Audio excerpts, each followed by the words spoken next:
16 June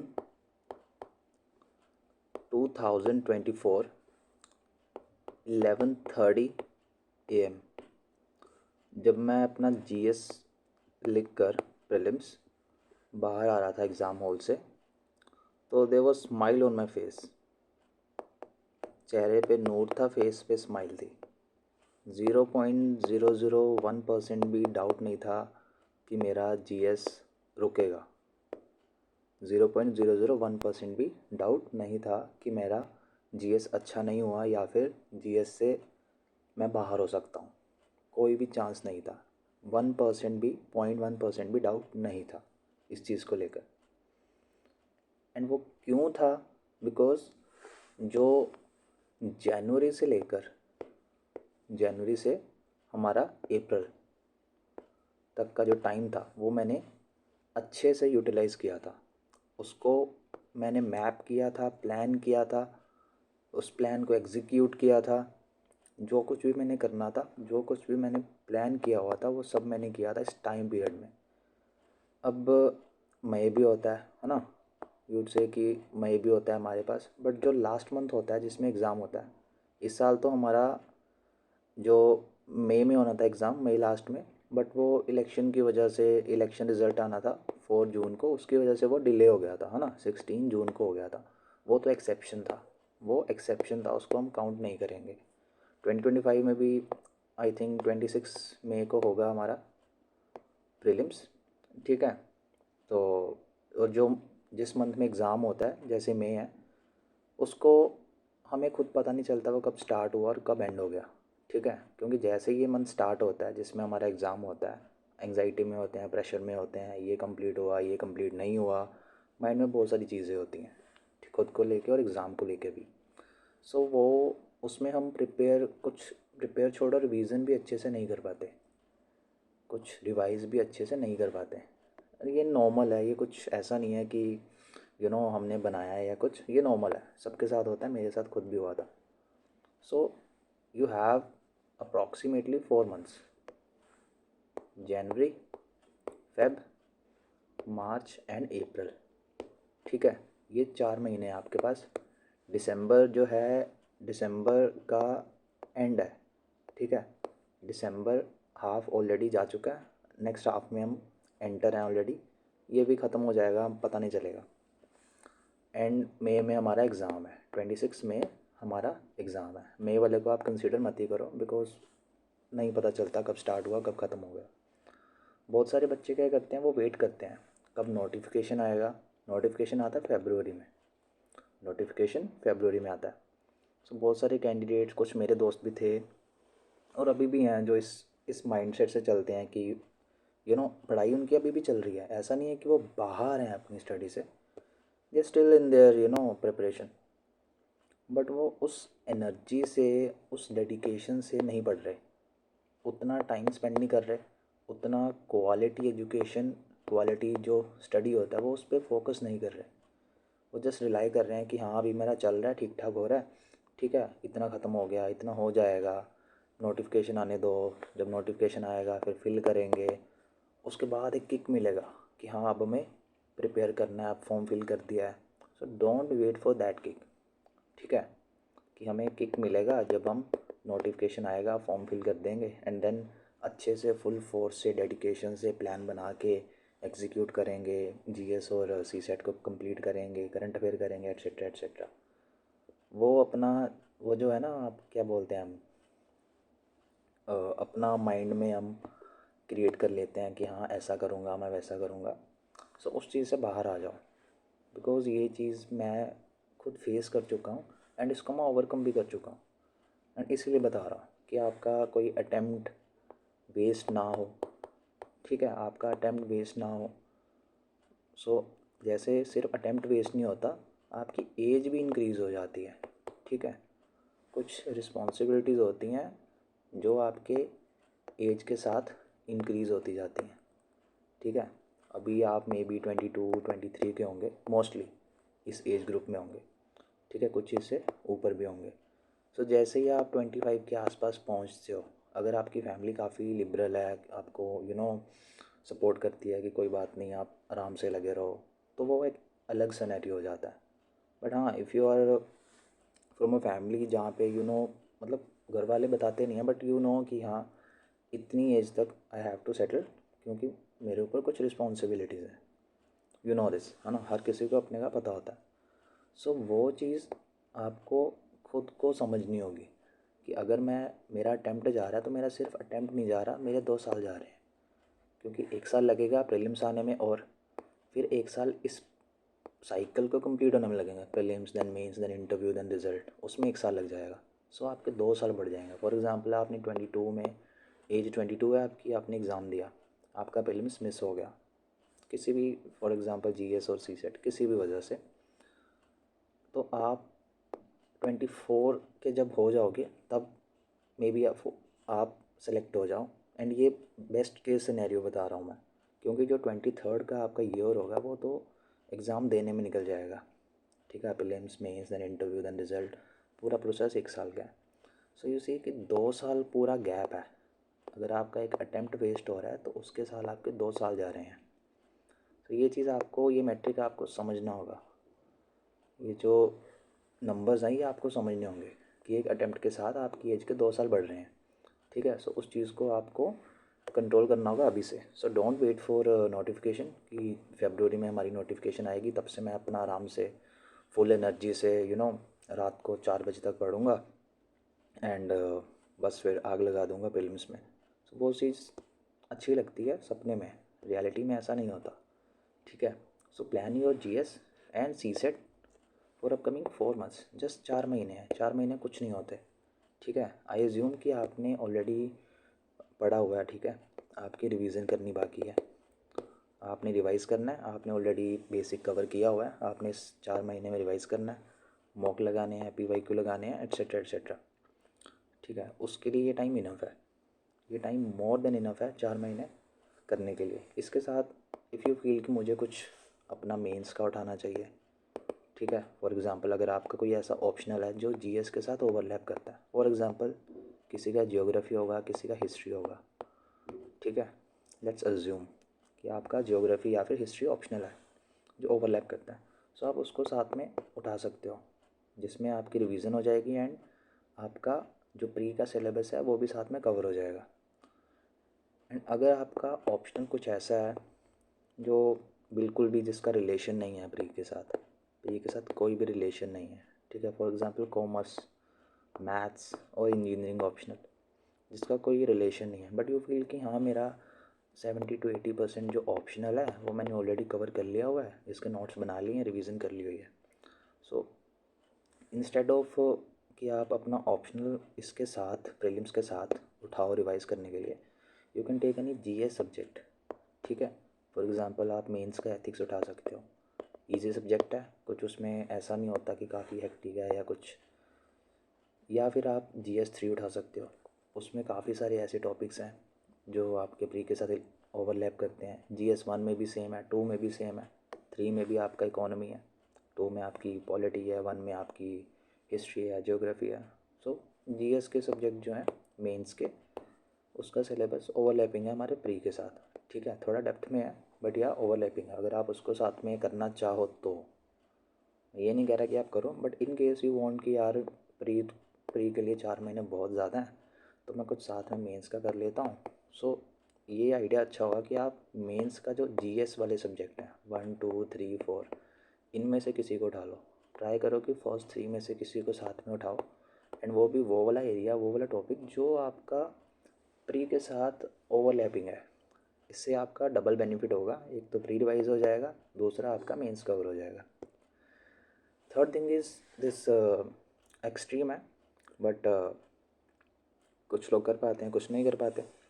so your action and you are responsible for your action. Quit social media. मैंने खुद छोड़ा था social media, 2 साल से ज़्यादा तक मैंने छोड़ा था, ठीक है, 2 साल से ज़्यादा तक मैंने खुद क्विट किया था, जितना भी था, जितने भी तरह के हमारे हो सकते हैं, एंड उसका रिज़ल्ट भी मुझे मिला, पॉजिटिव रिज़ल्ट मिला। एंड अगर मैं ना छोड़ता मे बी आज मैं वहाँ उस लेवल पर ना होता जहाँ पर मैं अभी हूँ, मे बी मैं वहीं उस लूप में होता जिसमें मे बी आप में से कुछ लोग हों अभी भी, ठीक है। So you have to be responsible for your actions. अगर कोई एक्शन ले रहे हो तो आप उसके लिए रिस्पॉन्सिबल हो। It is your choice to quit और नॉट, ठीक है। आप कर भी सकते हो, नहीं भी कर सकते।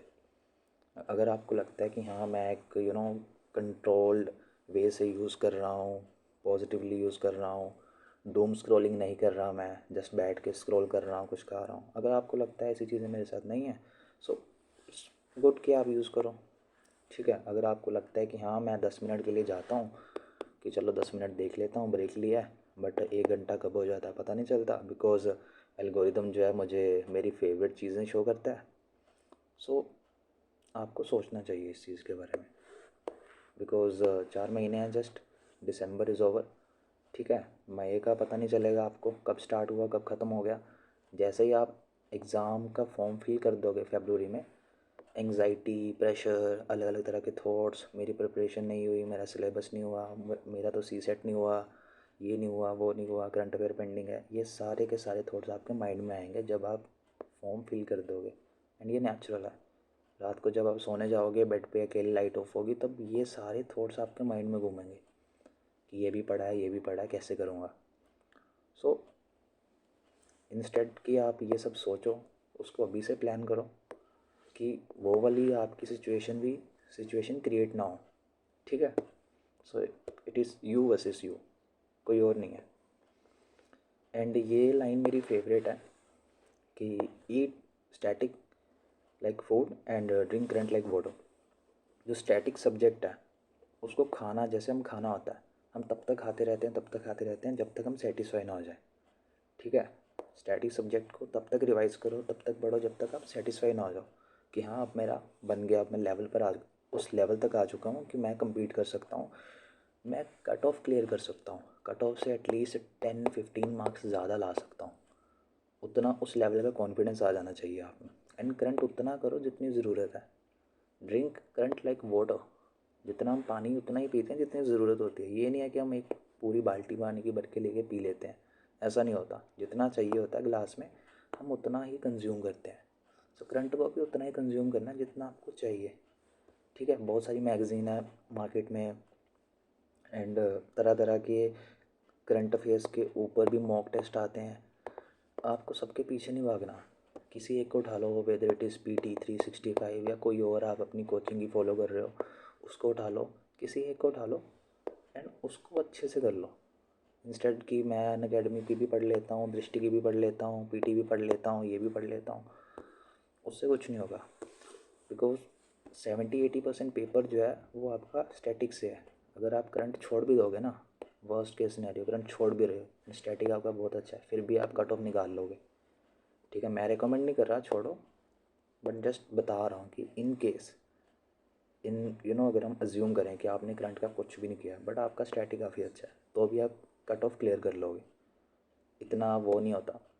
बट यह करंट करना चाहिए, सबको करना चाहिए, एंड वो भी उतना जितनी ज़रूरत है। And you should follow this sequence. जब भी आप अपना स्टडी प्लान करो, जब भी अपना प्लान बनाओ कि हाँ आज से मैंने ये करना है, वो करना है, सबसे पहले कोई भी सब्जेक्ट है उसके PYQ उठाओ। फॉर एग्ज़ाम्पल पॉलिटी उठा रहे हो, प्लान किया है कि चलो पॉलिटी को ख़त्म कर दूँगा 15-20 दिनों में, ठीक है।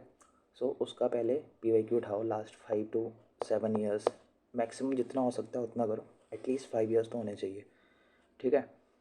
सो उसके थीम्स एनालाइज करो कि पार्लियामेंट से बार बार पूछ रहा है, प्रेसिडेंट से पूछ रहा है, वाइस प्रेसिडेंट और प्रेसिडेंट की पावर्स का पूछ रहा है, फंडामेंटल राइट, DPSP, इसको तो छोड़ ही नहीं रहा, मतलब कि हाँ इनमें से हर साल पूछ रहा है। थीम्स आपने देख लिए, ठीक है। नाउ इनको एनालाइज करने के बाद एक A4 ले लो, उस पर थीम्स लिख लो कि इन थीम्स में से इतने इतने क्वेश्चन इस साल में पूछ रहा है। तो आपको एक ना ट्रेंड दिखेगा, एक एनालिसिस दिखेगा काइंड ऑफ कि यस UPSC सीक्वेंस को फॉलो कर रहा है, UPSC सीक्वेंस को फॉलो कर रहा है। वो आपको खुद को रियलाइज़ हो जाएगा जब आप उस चार्ट को देखोगे जो आपने खुद बनाया होगा कि यस UPSC इन चीज़ों को छोड़ नहीं रहा है, इनसे बार बार क्वेश्चन पूछ रहा है, एंड मेरी प्रायोरिटी भी वही होनी चाहिए।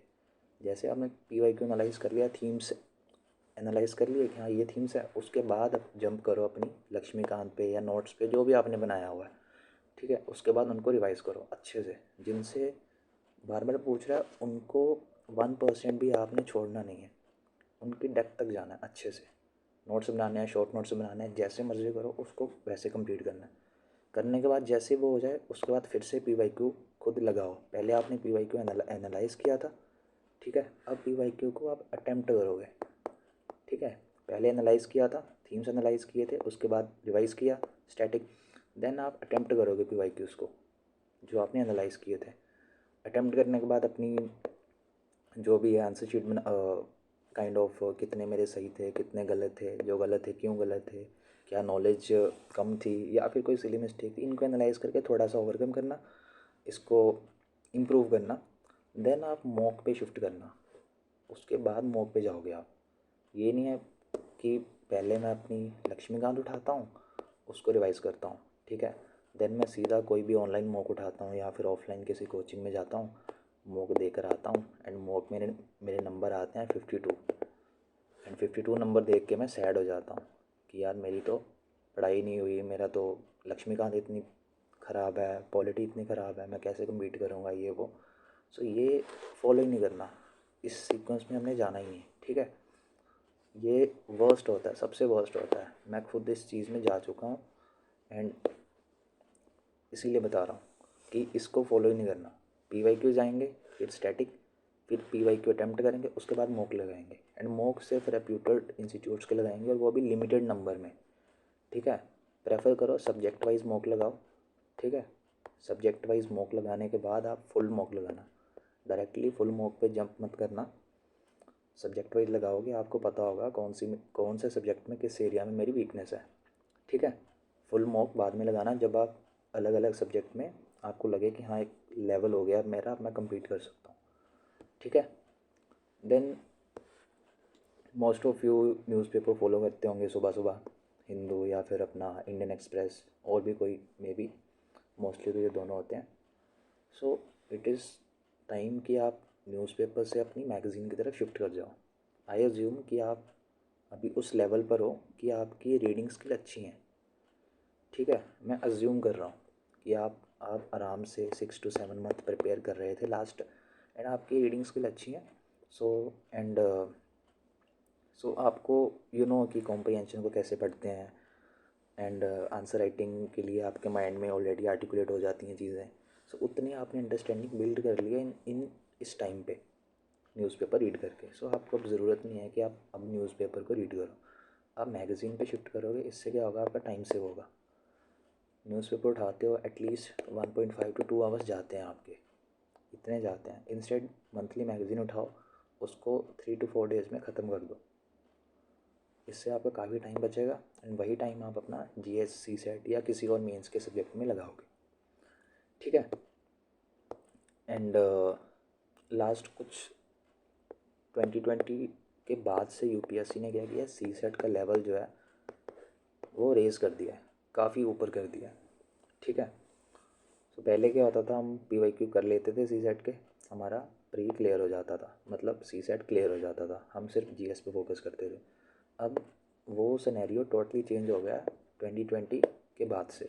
UPSC ने CSET का लेवल वहाँ तक रख दिया जहाँ पर CSET जो है वो डिसाइडिंग फैक्टर बन चुका है, डिसाइडिंग फैक्टर CSET बन चुका है। सो वी कैन से जो GS है वो हमारी ऑक्सीजन के जैसी है, जो हमें सबसे ज़्यादा चाहिए।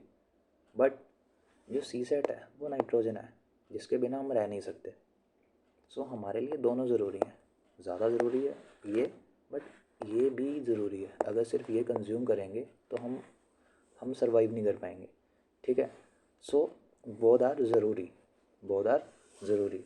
सो जनवरी टू आपका अप्रैल, ठीक है, आप ऑन डेली बेसिस CSET को 2 to 3 आवर्स अपने अकॉर्डिंगली, ये मैं रफली बता रहा हूँ, ठीक है, कुछ फिक्स नहीं है, कोई एज अ रोल नहीं है कि इतना टाइम होना चाहिए। अपने अकॉर्डिंगली, अपने लेवल के अकॉर्डिंगली कि मेरा इस लेवल तक CSET है, उतना टाइम आप स्पेंड करोगे from January onwards till your April, ठीक है। इसके साथ आप अपना जो मेजॉरिटी टाइम है जो मेजॉरिटी टाइम है आप अपना जीएस के ऊपर लगाओगे, अपने जीएस के ऊपर लगाओगे। तो इससे आपका सी सेट भी वीक नहीं होगा एंड जीएस भी रिवाइज होता रहेगा। इंस्टेड कि आप ये सोचो कि मैं 1 महीने में पहले सी सेट कर लेता हूँ, उसके बाद 3 महीने लगाऊंगा मैं जीएस में। ठीक है, ये अप्रोच जो है काफ़ी टेक्निकली अच्छी नहीं है, क्योंकि सी सेट वैसी चीज़ है जो प्रैक्टिस डिमांड करता है, it demand practice. And GS वैसी चीज़ है जो आपकी रिवीजन डिमांड करता है। अगर 1 महीने तक आप पॉलिटिक्स छोड़ दोगे तो आपको आर्टिकल्स बोलने लगेंगे। ठीक है, 1 महीने तक आपने नंबर सिस्टम प्रैक्टिस नहीं किया, आपको चीज़ें ब्लरी होने लग जाएंगी। सो दोनों को आपको बैलेंस करना होगा। ठीक है, एंड बैलेंस तभी हो सकता है जब आपने एक प्लान बनाया हुआ, एक स्ट्रैटेजी बनाई हुई है टू मास्टर दिस। ठीक है, so this was it. I hope wake up aspirants इसीलिए लिखा था कि आप फेब्रुवरी की वेट ना करो, अभी से दिसंबर मिड से ही आप जाग जाओ, because it is you versus you. ठीक है, एंड इफ़ यू वांट कि for GS I make full video of कि कैसे इन 4 महीनों में कवर करें। मैंने 2024 का प्री दिया था एंड जो मेरा स्कोर था 107 प्लस था इन जीएस। जितने भी आंसर कीज थे सभी मैंने चेक किए थे, सब में 107 प्लस प्लस था। ठीक है, 1% भी डाउट नहीं था कि इससे कम होगा। एंड मैं काफ़ी श्योर हूँ अपनी जीएस को लेके। इवन 2 टाइम्स CAPF में मैंने दिया है, इसी बेस पे दिया है बिकॉज जीएस अच्छा था एंड वो मैंने इसी टाइम पीरियड में ही 4 महीनों में कवर किया था। मीन्स रिवाइज़ किया था, ऑल्दो मैंने पढ़ा हुआ था पहले से, रिवाइज़ किया था, स्ट्रेटजाइज़ किया था कि कैसे कितना पढ़ना है, कितनी डेप्थ में पढ़ना है। पॉलिटी है, अब ऐसा भी नहीं है कि पूरा 1 महीना पॉलिटी को पढ़ रहे हैं, इकोनॉमी को पढ़ रहे हैं, ऐसा भी नहीं है। So you have to make a plan कि कितनी वेटेज से मुझे कौन सा सब्जेक्ट को पढ़ना है।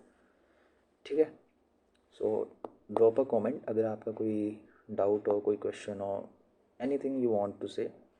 एंड ऑल्सो टेल मी कि मैं जीएस पर एक स्ट्रैटेजी वीडियो बनाऊँ फॉर नेक्स्ट 4 months।